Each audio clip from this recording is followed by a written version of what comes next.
네, 안녕하십니까. 김민주 법무사입니다. 저희 오늘로 이제 공탁법 수업의 시작이고요. 저희는 총 8회에 걸쳐서 공탁법 문제풀이를 할 예정입니다. 일단 저희가 오리엔테이션 간단하게 좀 드리자면은 공탁법이다라고 하는 과목이 저희가 40점 배점이죠. 40점 배점입니다. 40점 배점이고 마지막 과목에 붙어 있고 60점짜리 부동산 등기법과 같이 붙어 있습니다. 저희가 공탁법이 생각보다 이 작은 과목들 중에서는 의외로 비중이 큰 편입니다. 그래서 저희가 비슷한 배점을 가지고 있는 다른 과목들을 생각을 하셨을 때, 헌법이나 다른 것들을 생각하셨을 때, 공부의 양 자체는 생각보다 많지 않은데, 공부의 양 자체는 적은데, 배점은 40점으로 똑같은 배점을 가지고 있기 때문에 사실 저희한테는 전략적으로 좀 접근하시기 좋은 과목이기도 합니다. 이 공탁법이라는 게. 물론 아쉬운 점은 뭐냐면 공탁법이 저희가 2차 과목에는 없기 때문에 1차 과목에서 쓰고 이제 기억에서 휘발시켜버린다라는 측면에서는 좀 그런 부분에서 아쉽긴 하지만 저희가 1차 시험에 당락을 결정한다. 1차 시험에 합격 커트라인에 넘기는 점수를 받겠다라고 하는 측면에서는 사실 부등법이 비중이 조금 더 낮고 공탁법이 생각했던 것보다 기대보다 비중이 좀 더 낮고 공탁법이 비중을 좀 많이 차지하고 있다는 게 사실 저희 수험생님들 입장에서는 좀 유리한 점이기도 합니다. 저희가 어쨌든 1차 공부를 하실 때에는 주요 과목들 중심으로 공부를 하시면서 나중에 이제 2차 시험에 들어가셨을 때에도 같이 연결되는 공부를 하셔야 되기 때문에 부등법에 대한 공부를 소홀히 할 수는 없는데 이 부등법이 문제 공부해 보셔서 아시겠지만 생각만큼 점수가 잘 안 나옵니다. 특히 1차가 부등법이 엄청 어려워요. 그래서 저희가 부등법 공부 양은, 부등법 같은 경우는 반대로 생각할 수가 있겠죠. 공부 양에 비해서 해야 되는 공부 양은 많은데 점수 비중은 생각보다 낮기 때문에 여기서 기대할 수 있는 기대치, 점수로서의 기대치가 굉장히 낮은 과목 중에 하나입니다. 1차에서는. 그런데 공탁법은 공부 양은 적은데 거기에 비해서 비중이 높기 때문에 저희가 점수로서 기대할 수 있는 기대치 자체가 높은 과목이죠. 그래서 공탁법은 이제 좀 그런 과목을 특성을 가지고 있다. 그래서 저희가 이제 시험을 보실 때, 공탁법은 오히려 좀 내가 잘 봐야 되겠다라고 하는 생각을 좀 가지고 하시는 게 좋습니다. 저희가 40문제라는 거는 총 20문제씩, 2점씩 이제 20문제라는 것이고, 저희가 여기서 이제 우리가 몇 개를 맞을 것인가, 몇 개 정도를 이제 틀리는 범위 안에 놓을 것인가라고 하는 걸 고민을 하셔야 되는데, 보통은 15개 이상은 맞으셔야 됩니다. 그러니까 제가 기대하는 바는 그렇습니다. 그래서 15개 이상 맞으셔서 30점 이상은 좀 맞아주시는 게 부등법에서 좀 더 안전해집니다. 저희가 결국엔 합격 커트를 위해서 60점 이상을 맞아야 된다. 한 과목당 평균적으로. 이렇게 생각을 한다면 그러면 이제 부등법에서 우리가 30에서 이건 정말 못 봤을 때입니다. 35점에서 이제 플러스 마이너스다. 이렇게 생각을 하시게 될 텐데 35점에서 40점 정도 선에서 이제 통상 그렇습니다. 그래서 플러스 마이너스다라고 생각을 하시게 될 텐데 그렇다라고 한다면 공탁에서 이제 30점을 맞아주면 확실히 안정감이 들게 됩니다. 그래서 65점에서 한 많게는 70점 이상까지 이렇게 이 4과목에서 기대를 하시면서 저희는 봐야지 그래야지 우리가 3과목에서 민사집행에서 내지는 그 앞에 있는 민법에서 그 앞에 있는 헌법상법은 이제 기본적으로 점수가 어느 정도 나오시겠죠. 그래서 이 두 과목에서 혹시라도 점수가 좀 까먹는다라고 하더라도 여기서 채워내셔야 됩니다. 4과목은 저희가 1차 시험을 준비하는 입장에서는 4과목은 굉장히 전략 과목으로 삼으셔야 됩니다. 그래서 4과목에서 기본적으로 내가 65점에서 한 70점 정도 맞는다. 평균 점수에서 한 10점 정도의 여분을 남긴다라는 기대를 가지시고 공부를 하셔야 됩니다. 자, 그러면 공탁법은 우리가 이제 어떻게 공부하실 것인가라고 하는 문제이고 공탁법은 이제 이렇게 가셔야 됩니다. 저희가 이제 앞으로 배우실 공탁의 종류에는 이제 수험적으로 좀 중요한 공탁이 몇 가지가 있는데 그러한 주요한 공탁의 어떠한 형태들마다 각각이 가지고 있는 그 특징이 있습니다. 저희가 공탁은 기본적으로 삼각형입니다. 삼각형의 구조를 딱 떠올리시면서 법원에다가 우리가 공탁을 하는 거죠. 그리고 공탁을 하는 사람이 있습니다. 공탁자가 있고 그 다음에 공탁을 하면 그 공탁된 돈이나 공탁된 물건을 나중에 찾아가는 사람이 있습니다. 피공탁자가 있습니다. 이렇게 삼각형을 딱 그려 놓으시고 이 삼각형에 따라서 각각의 공탁마다 가지고 있는 성격들과 특징들이 조금씩 있습니다. 그래서 그러한 특징들에 대한 차이점을 비교해 가시면서 공부를 하시면은 거기서 이제 기본적인 내용들을 다 포섭을 할 수가 있습니다. 공탁법이다라고 하는 그 공탁법 자체가 가지고 있는 조문의 개수도 많지 않고 그리고 거기서 저희가 법리적으로 공부하실 것도 많지가 않습니다. 오히려 그래서 저희는 어떤 딱 구조를 정해놓고 구조를 잡아놓고 이 공탁, 변제 공탁에서는 이런 특징이 있구나. 집행 공탁이라는 거는 이런 의미를 가지고 있고 이런 특징이 있구나. 라고 하는 것들을 그 공탁의 종류별로 구분을 하셔가지고 특징을 딱 잡으시면 나중에 오히려 공부하실 때 좀 훨씬 더 수월하게 됩니다. 물론 저희가 민사집행법에서도 하셨던 것과 마찬가지로 공탁법에서도 아주 지엽적인 부분들은 가급적이면 걸러내시는 게 좋습니다. 걸러내시고 공부하실 때에는. 그래서 효율적으로 공부를 하시되 그런 것들 걸러내도 저희는 30점 이상 맞을 수 있습니다. 그렇게 좀 보시면서 그러면 문제를 푸시면서 이번 저희가 같이 진도 나가시면서 문제 푸시면서 자주 나오는 거, 그리고 자주 나오는 지문은 거의 민사집행법과 동일합니다. 자주 나오는 지문이 문제로도 자주 나오고 답으로도 자주 나옵니다. 그래서 그런 것들 일단 위주로 먼저 공부하시고 그런 것들 하시면서 이론적으로 채워야 되는 부분들은 제가 같이 채워드리면서 같이 보도록 하겠습니다. 저희가 일단 처음에 문제 들어가기 전에 저희가 공탁의 종류에 대해서 몇 가지만 좀 기본적인 내용만 좀 설명을 좀 드리고 가겠습니다. 일단 저희가 수험적으로 의미 있는 공탁이다라고 하는 거는 기본적으로 한 4가지 정도를 먼저 아시고 가셔야 됩니다. 여백에다가 좀 써주시면 좋겠습니다. 첫 번째로 저희가 아셔야 되는 거는 변제 공탁입니다. 자, 말 그대로 변제를 하기 위한 공탁입니다. 채무자가 채권자에게 어떠한 변제를 해야 되는데 변제를 할 수 없는 상황이 있었던 겁니다. 그래서 채무자가 채권자를 위해서 공탁을 하는 겁니다. 채권자를 위해서 공탁을 하는 것이고 그러면 채무자가 공탁자가 되고 채권자가 피공탁자가 되겠죠. 그런데 채무자는 그러면 일반적으로 변제를 하면 될 텐데 왜 변제를 직접 못하고 공탁을 하게 될까요? 첫 번째, 채권자가 누구인지 알 수 없는 경우입니다.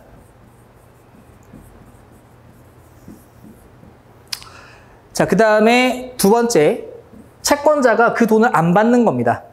자기가 수령 거절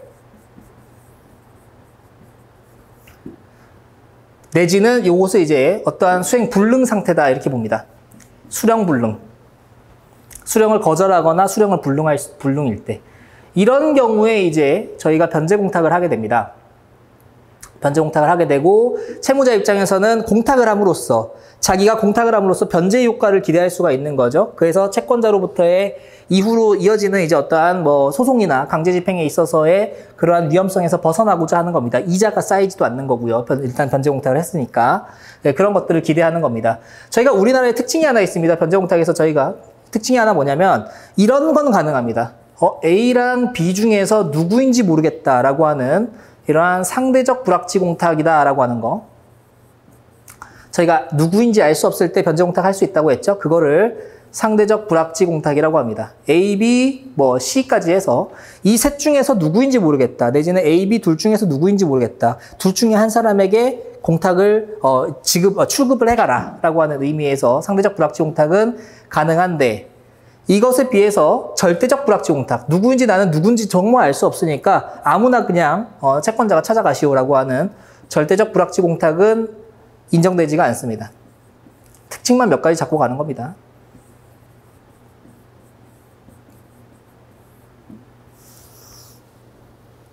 그래서 이런 의미가 변제 공탁인 것이고 저희가 용어에 대해서 좀 익숙해지셔야 되겠죠. 이 변제 공탁이다, 제가 공탁이다라고 하는 측면에서 이 채무자가 공탁자가 되고 그 다음에 피공탁자다라고 하는 사람이 개념적으로 생각해 볼 수가 있을 겁니다. 피공탁자. 피공탁자는 있는 경우도 있고 없는 경우도 있습니다. 왜냐하면 누군가를 위해서 공탁을 하는 경우에는 피공탁자가 있는 것이고 어떤 누군가를 위한 공탁이 아닌 경우에는 피공탁자가 존재하지가 않습니다. 어쨌든 두 가지의 개념을 놓고 공탁자가 공탁을 하게 되면은 이 공탁된 물건에 대해서 공탁의 사유가 만약에 사라졌다라고 한다면 그러면 이 공탁을 한 사람은 공탁한 돈에 대해서 다시 찾아올 수가 있어야 되겠죠. 이거를 공탁을 회수해온다 이렇게 표현합니다. 자, 그리고 공탁의 그 상대방이 된 피공탁자는 자신의 권리가 있음을 증명을 해서 법원으로부터 이 공탁된 돈을 찾아갈 수가 있어야 되겠죠. 이거를 출급을 한다라고 표현을 합니다. 두 가지의 정확한 용어를 기억하셔야 됩니다. 그래서 공탁자는 나중에 자기 돈을 회수해 올 수가 있는 것이고 그 다음에 피공탁자는 그 돈을 출급해 올 수가 있는 겁니다. 그래서 이거는 회수 청구권, 이건 출급 청구권 이렇게 부릅니다. 자, 이게 일단 변제 공탁이라는 거는 이런 식으로 이루어지는 거고요. 두 번째로 저희가 아셔야 되는 거는 담보 공탁입니다. 담보공탁에는 종류가 여러 가지가 있는데 저희가 이제 주된 의미에서의 담보공탁이다라고 하는 거는 대표적인 게 재판상 담보공탁입니다. 그 외의 담보공탁은 저희가 이제 문제 푸시면서 같이 보시면 될 것 같습니다. 재판상 담보공탁이다. 결국 자, 재판 과정에서 어떠한 것을 담보하기 위해서 공탁하는 겁니다. 저희가 재판 과정에서 저희가 민사집행법 시간에 많이 배우셨죠? 예를 들면 가압류를 할 때, 뭐 이럴 때, 아니면 뭐 항고를 할 때, 이럴 때 재판상 이러한 소송행위, 우리가 소송행위에서 이러한 소송행위를 내가 함으로 인하여 그 상대방에게 손해배상의 발생의 위험이 있을 때, 손해배상의 위험이 있는 그것을 이러한 손해배상금을 담보하기 위한 금액이 재판상 담보공탁이다라고 하는 겁니다. 개념만 알고 가시면 되겠습니다. 담보공탁에는 재판상 담보공탁이 있고, 뭐 영업공탁, 그 다음에 뭐 납세담보공탁, 뭐 이런 것들이 있는데, 그건 이제 문제 푸시면서 같이 보시면 될 것 같습니다. 자, 이런 것들이 있고, 그 다음에 계속해서 보겠습니다. 그 다음에 집행공탁이 있습니다. 집행공탁이다라고 하는 건 물론 이것도 이제 형태는 좀 다양하긴 하지만 저희는 요걸 떠올리시면 됩니다. 채권자가 있고 우리가 채무자가 있고 그 다음에 제3채무자가 있죠.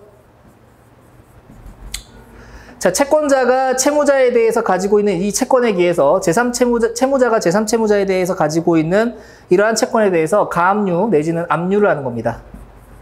가압류 내지는 압류를 했다.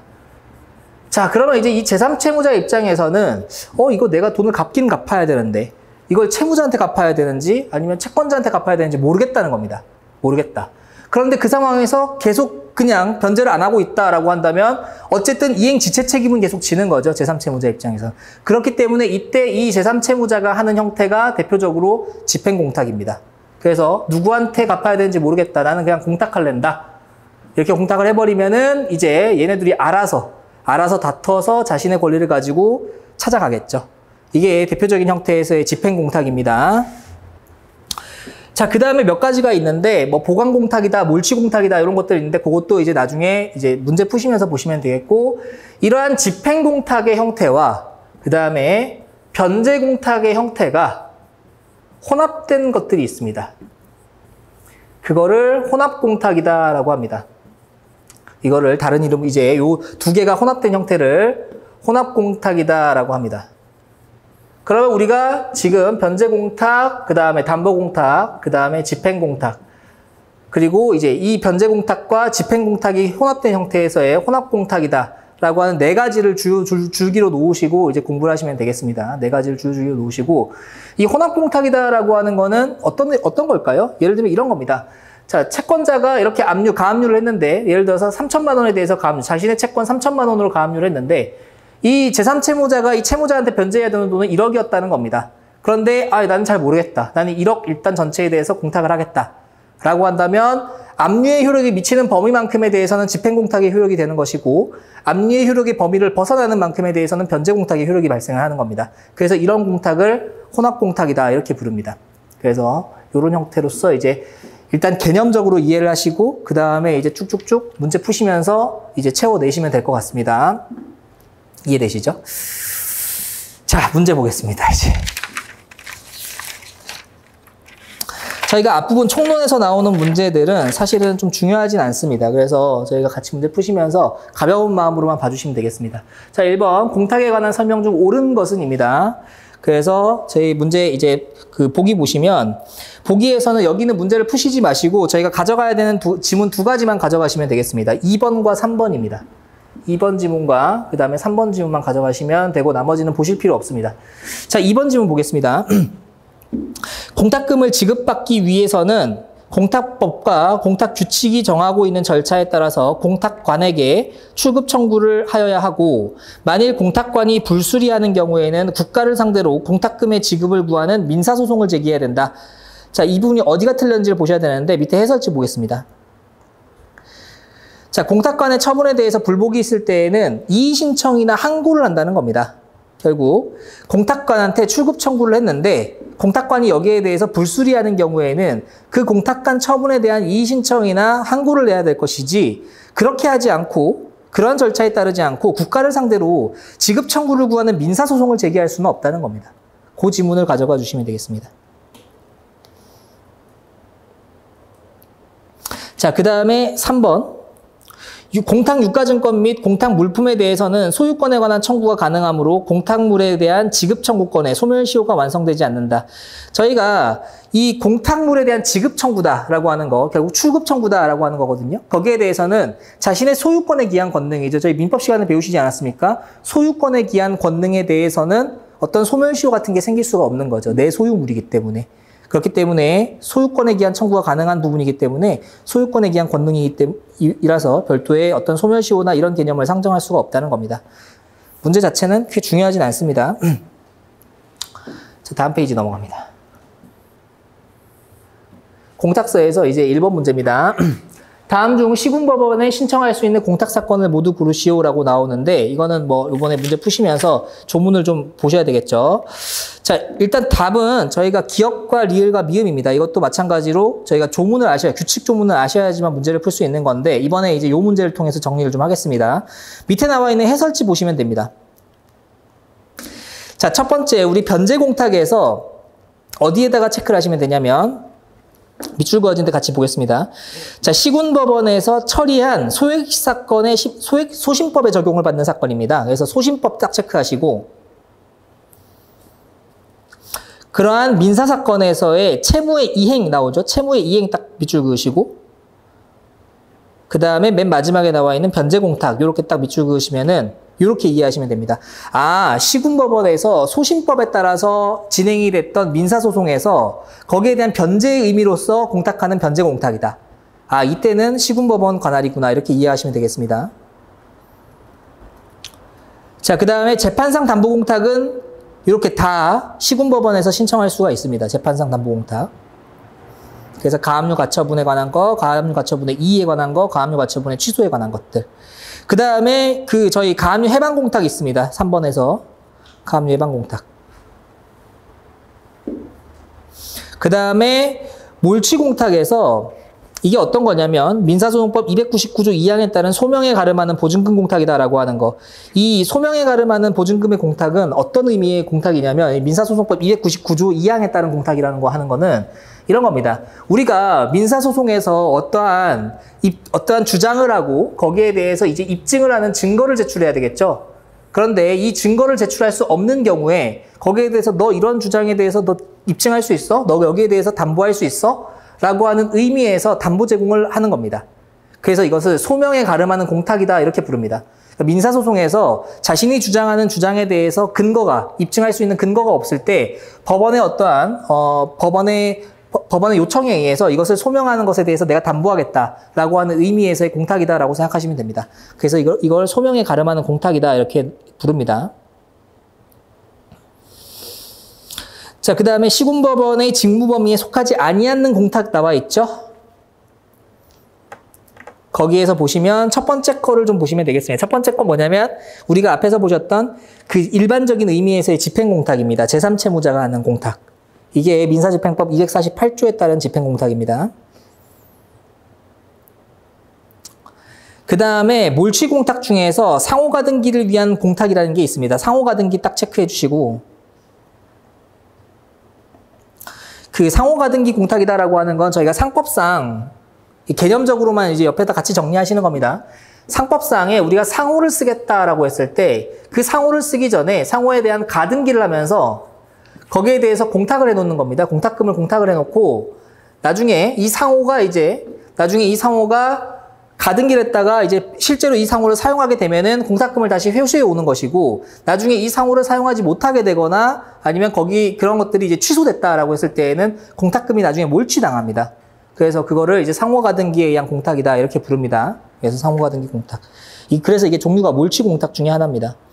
그리고 토지수용 보상금 공탁이다라고 하는 건 변제공탁의 종류 중에 하나고요. 그 다음에 보관공탁이라는 게 있다. 이 정도 보시면 되겠고, 자, 그러면 저희가 이제 여기서 이제 딱 가져가시면 됩니다. 첫 번째, 시군법원에서 신청할 수 있는 공탁사건이다라고 하는 거는 첫 번째, 아까 전에 보셨던 것처럼 시군법원에서 처리한 소신법에 따른 소신법에 따른 변제공탁이다라고 하는 거. 그거 하나 가져가시고요.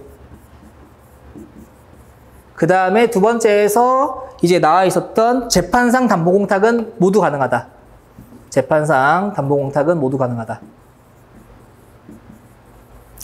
그 다음에 세 번째, 가압류 해방공탁. 가압류 해방공탁이라는 게 뭡니까? 저희 집행법 시간에 배우셨죠? 가압류 당한 사람이, 이제 가압류 당한 채무자가 이 가압류를 풀기 위해서 가압류 청구가 들어왔던 그 청구 금액에 대해서 공탁을 해버리는 겁니다. 공탁을 해서 일단 가압류를 푸는 겁니다. 그래서 그걸 가압류 해방공탁이다 이렇게 부르죠. 그래서 가압류 해방공탁. 그 다음에 네 번째가 소명에 따른 소명에 대한 공탁, 소명공탁이다 이렇게 하겠습니다.